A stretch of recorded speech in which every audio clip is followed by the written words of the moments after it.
Durante la presentación del plan operativo de elecciones, el presidente del COE Nacional informó que las restricciones de movilidad y el toque de queda estarán vigentes hasta el viernes 9 de abril hasta las 23:59.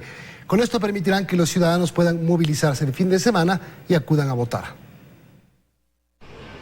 Este fin de semana no habrá restricciones de movilidad en el país para permitir que los ciudadanos acudan a sufragar con normalidad.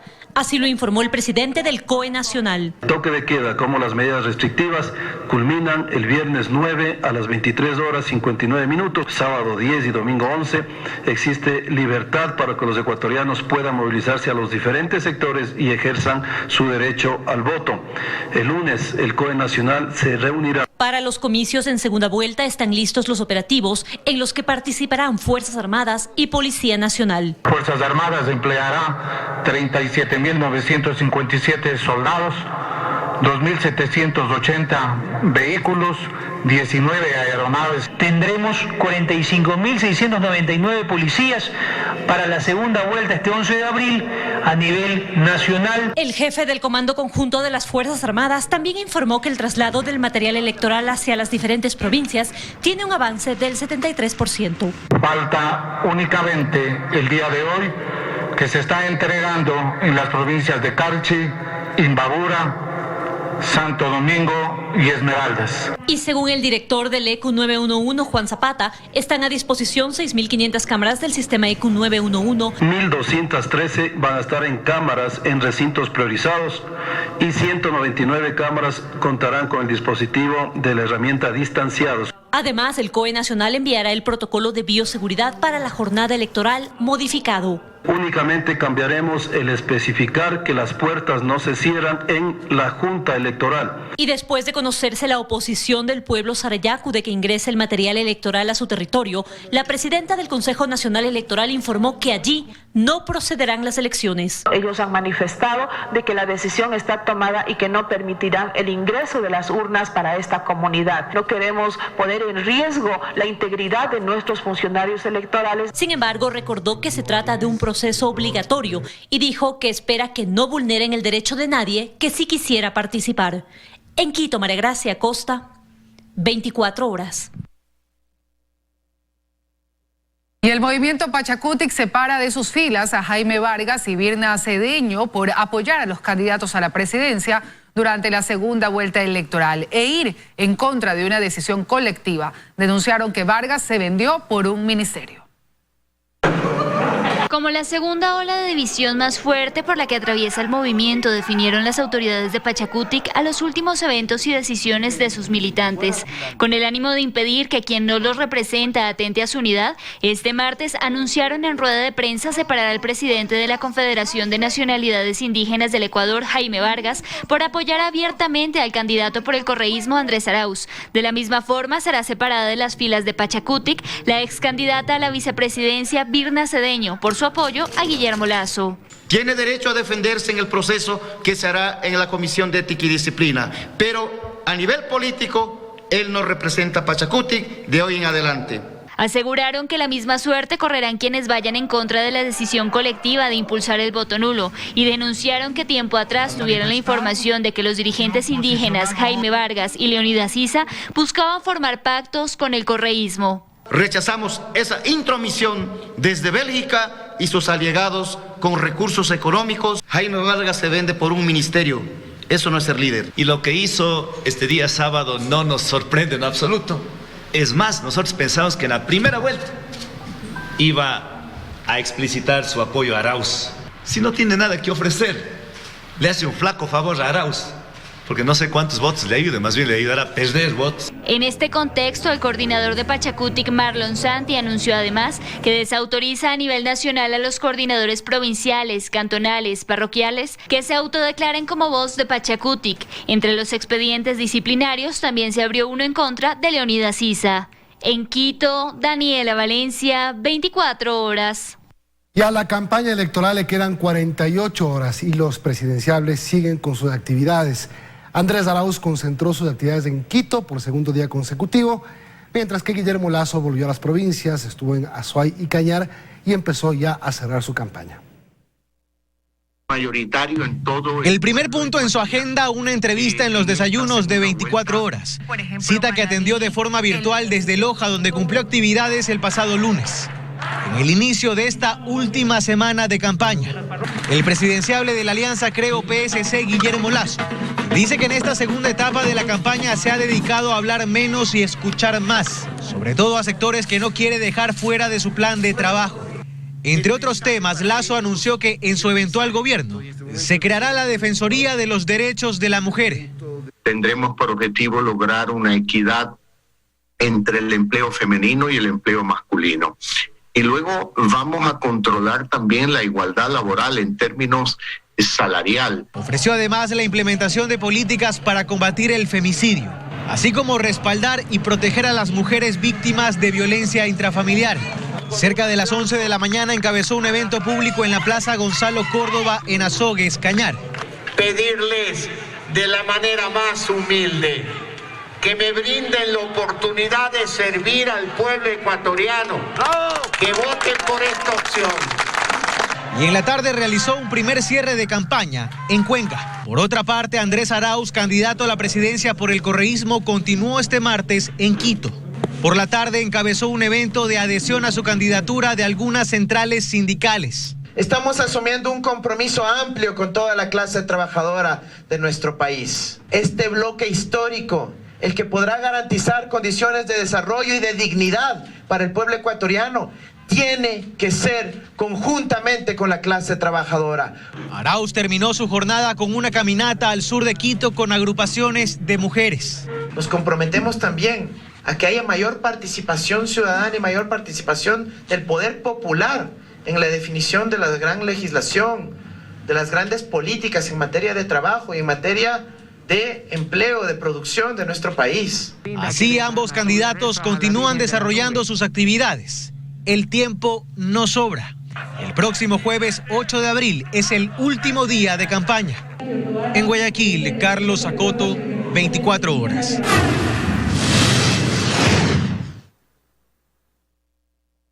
La llegada de pacientes con síntomas de COVID-19 a los hospitales de Quito no se detiene. La lista de espera se incrementó en las últimas horas.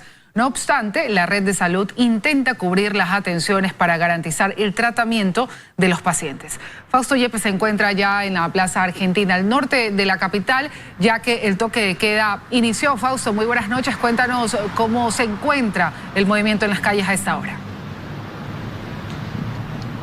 Sí, gracias. ¿Qué tal, Diana? Amigos, buenas noches. Bueno, el flujo de vehículos continúa a esta hora, a pesar de haber pasado cerca de 10 minutos de inicio del toque de queda. Estamos en el sector de la Plaza Argentina, cerca del túnel Guayasamín. Hay muchos vehículos que se dirigen hacia el sector de Cumbayá, otros hacia el norte de la capital, pero como comentabas en la parte inicial de la noticia, esto también tiene que ver directamente con lo que ocurre en los hospitales de la capital. Hay también la necesidad de camas en las unidades de cuidados intensivos y precisamente para esto se tomaron estas medidas en las 8 provincias del país sobre el estado de excepción, para controlar el aceleramiento de los contagios y también para evitar que la gente salga y se propague el virus. ¿Qué es lo que ocurre en los hospitales de Quito? ¿Cuál es la situación? Hemos hecho un recorrido durante esta mañana y tarde para contarles y precisamente a propósito de esto crear un poco más de conciencia sobre las restricciones en nuestra ciudad. Veamos.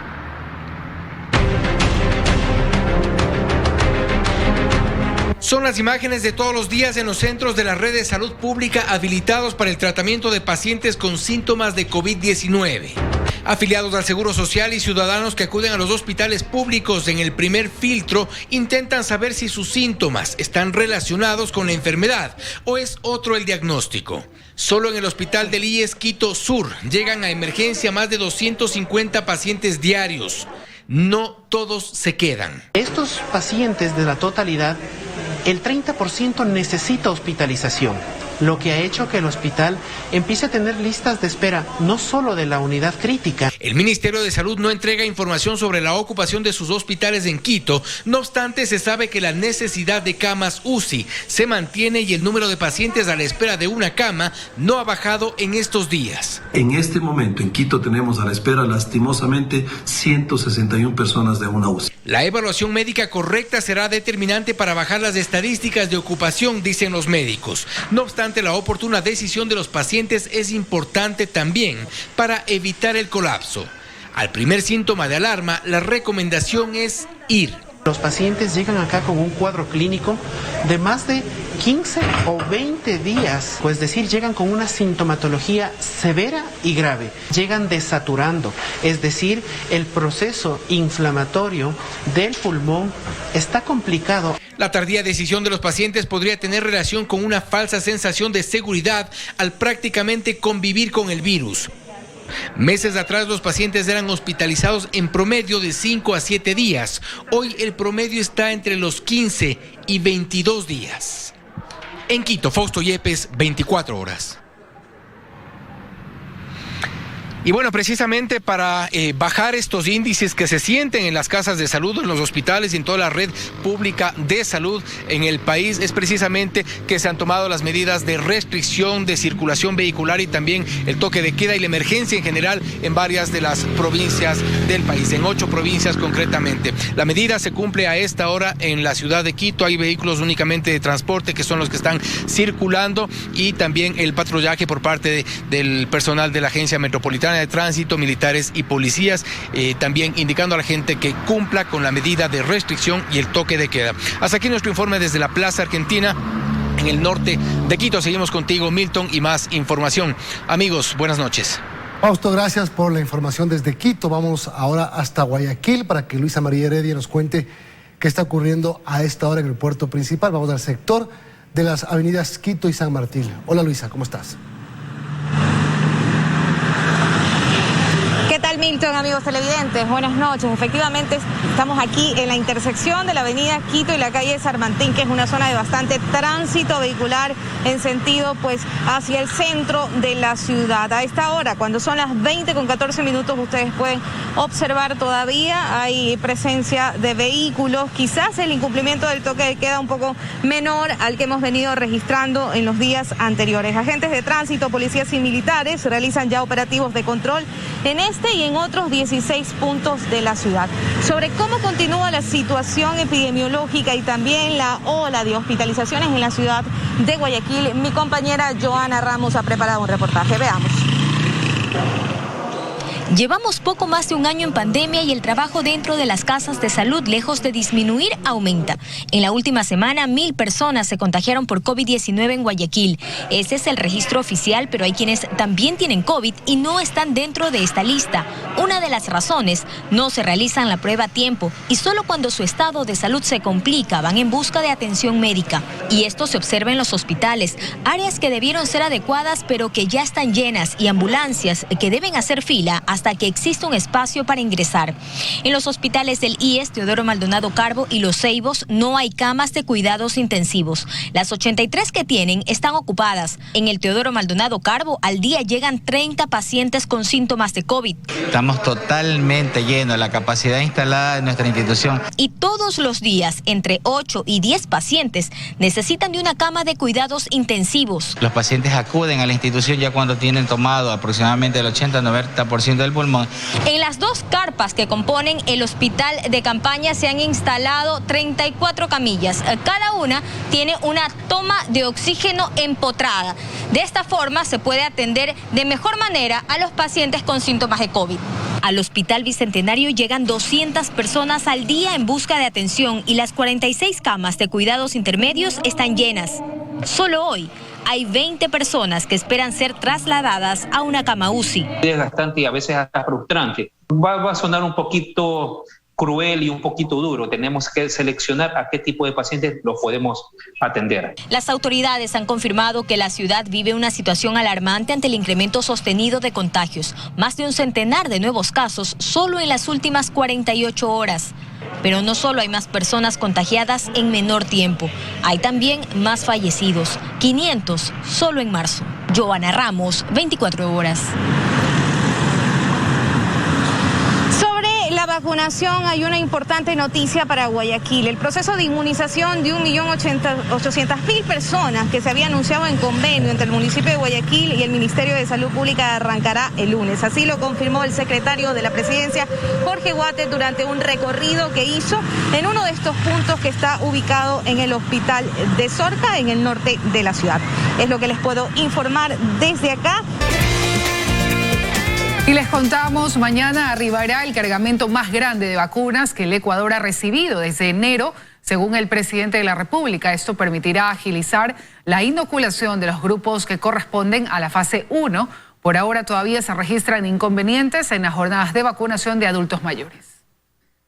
Desanimados y cansados de esperar, así estuvieron decenas de adultos mayores que acudieron la mañana de este lunes a la Universidad de las Fuerzas Armadas en Sangolquí. Todos ellos habían recibido un mensaje en el que les confirmaban el día, la hora y el lugar para la vacunación. Y aunque estuvieron puntuales, la vacuna no llegó. Convocan por correo electrónico a cada una de las personas para que nos hagan esta burla, pasar toda la mañana y el señor militar nos acaba de decir no hay vacunas. Ya para el mediodía, con este comunicado, el gobierno ofreció disculpas y aseguró que se superaron los problemas logísticos y que sí se vacunará a las personas que fueron convocadas. Mientras tanto, en la parroquia de Nono, al noroccidente de Quito, el primer mandatario realizaba un recorrido para verificar que 150 adultos mayores reciban la primera dosis. Allí el panorama era distinto. Se observaba organización.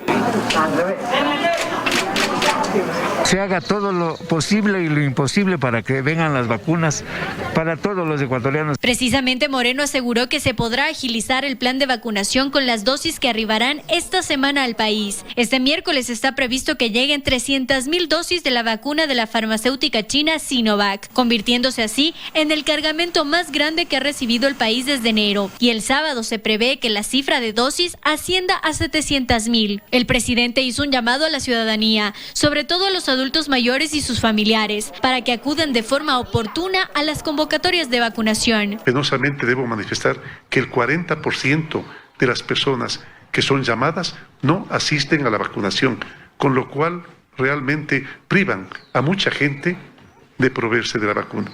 Además dijo a los candidatos presidenciales que ofrecen mejorar el plan de vacunación que este ya está estructurado y que quien llegue a Carondelet tendrá los contratos y el cronograma de entrega de las 20 millones de dosis que ha negociado el país. En Quito, Belén Merizalde, 24 horas. En Esmeraldas, las autoridades intensifican los controles de toque de queda, esto ante el incumplimiento de medidas por parte de algunos ciudadanos. Más de 700 libadores han sido retirados de los espacios públicos. Vamos por la información a Esmeraldas. Gracias, compañeros en estudios, amigos televidentes, muy buenas noches. El toque de queda ya se ha iniciado aquí en la ciudad de Esmeraldas. Me encuentro al sur de esta y como pueden ver a mis espaldas aún hay vehículos y personas circulando. Este es el principal problema al que se enfrentan las autoridades aquí en esta provincia. Veamos el siguiente informe. A pesar de todos los llamados, la desobediencia civil se nota cada noche que se realizan los operativos de control. Solicitamos a la ciudadanía que es por el bienestar y para cuidar la vida y la salud de los esmeraldeños. Solo en el cantón Esmeralda se han dispersado 114 fiestas clandestinas y en toda la provincia superan las 200. Estas se realizan en viviendas y otros lugares improvisados. La provincia de Esmeraldas se encuentra como una de las provincias con mayor número de incivilidades, principalmente fiestas clandestinas, libadores en espacios públicos y escándalos. Mientras tanto, la Policía Nacional ha intensificado su labor en la provincia y por ello ha movilizado todo su personal. Pero lo que más está afectando son reuniones todavía de personas que a ingerir bebidas alcohólicas. Esos problemas tenemos y pedimos a la comunidad pues que apoyen el trabajo de la policía, apoyen a la salud pública y no se reúnan de esta manera para evitar más contagios a nivel nacional y especialmente en las 8 provincias que están inmersas en el estado de excepción. Las casas de salud de la provincia mantienen al máximo su capacidad operativa y el personal redobla esfuerzos para atender a los pacientes, en especial a los enfermos de COVID-19. El sistema de salud se encuentra colapsado, como ya lo hemos dicho, aquí en la provincia de Esmeraldas. Por eso se pide a los moradores que guarden su distancia, se laven las manos y se abstengan de salir a las calles en toque de queda. Continuamos con ustedes en estudios. Muy buenas noches. Gracias, Carlos, por todas tus recomendaciones y tu informe.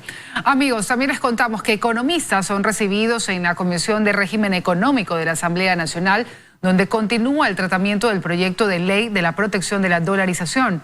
Coinciden en que retomar los 4 sistemas del balance del Banco Central dará confianza y seguridad en el manejo de recursos. La dolarización debe mantenerse y protegerse, es lo que señalan estos analistas, que sostienen además que un mal manejo del Banco Central podría ser un riesgo para la desdolarización. El desequilibrio fiscal y que se le quiera meter la mano al Banco Central eventualmente. Ese es el verdadero riesgo que tiene la dolarización. Por eso creen que se debe retomar los 4 sistemas del balance del Banco Central, que se crearon una vez que el país se dolarizó en el año 2000, pero que en 2014 fueron derogados. Y se abren las compuertas para que el Banco Central pueda prestarle al gobierno. Y lo que ocurre es que el Banco Central le presta al gobierno. ¿Para qué? Para financiar un mayor gasto público. Y ahí lo que tenemos es un deterioro violento del respaldo que tiene el Banco Central hacia lo que el Banco Central nos debe a los ecuatorianos. Y según la última cifra, en este 2021, este desbalance se sitúa en más de 6.000 millones de dólares. Regresar a estos balances, según este economista, daría seguridad. De que tenemos un sistema monetario lo suficientemente respaldado como para que tengamos tranquilidad y no haya el peligro de que algo malo pueda ocurrir. Pero además consideran que los recursos del Banco Central no deben usarse para el financiamiento fiscal.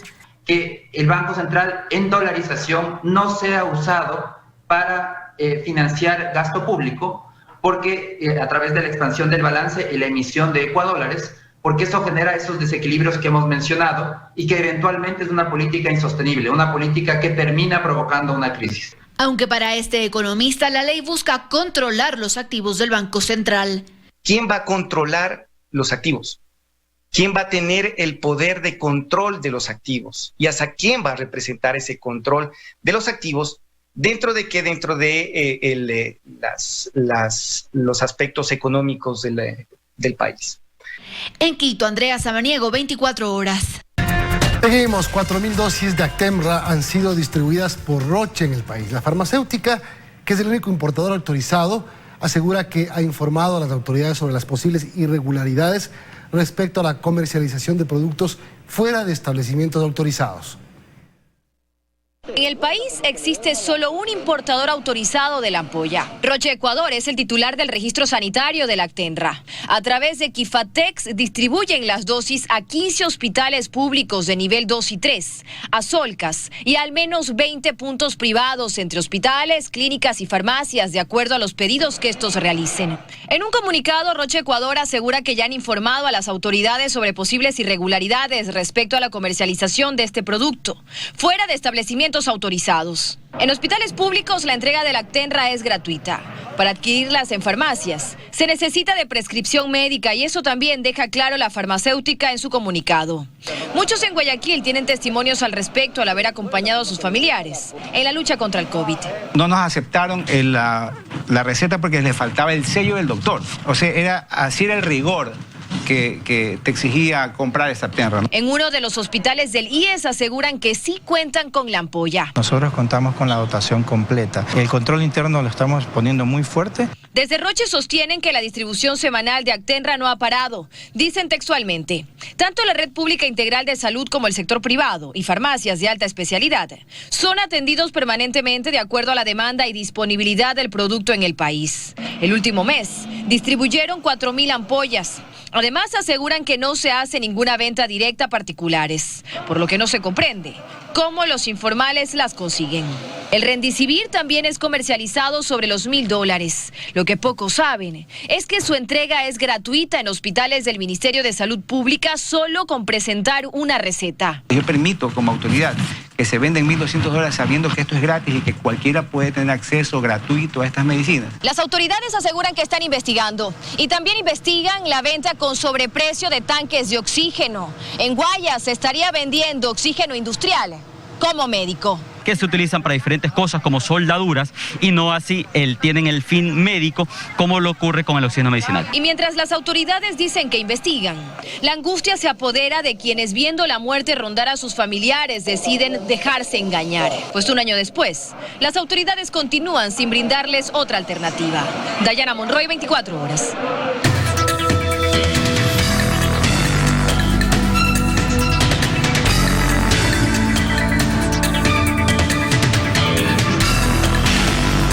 tu salud. Hola amigos, muy buenas noches, bienvenidos nuevamente a su segmento Por tu Salud. Soy el doctor Esteban Ortiz y hoy vamos a hablar cómo en Brasil y en algunas otras partes de la región cada vez más jóvenes mueren por COVID-19. Los hospitales de Brasil hay cada vez más jóvenes que están internados en terapias intensivas por el coronavirus. Y esto de aquí tiene que ver con la avanzada progresión de la enfermedad, las nuevas variantes y que cada vez la gente ha perdido el miedo a esta enfermedad.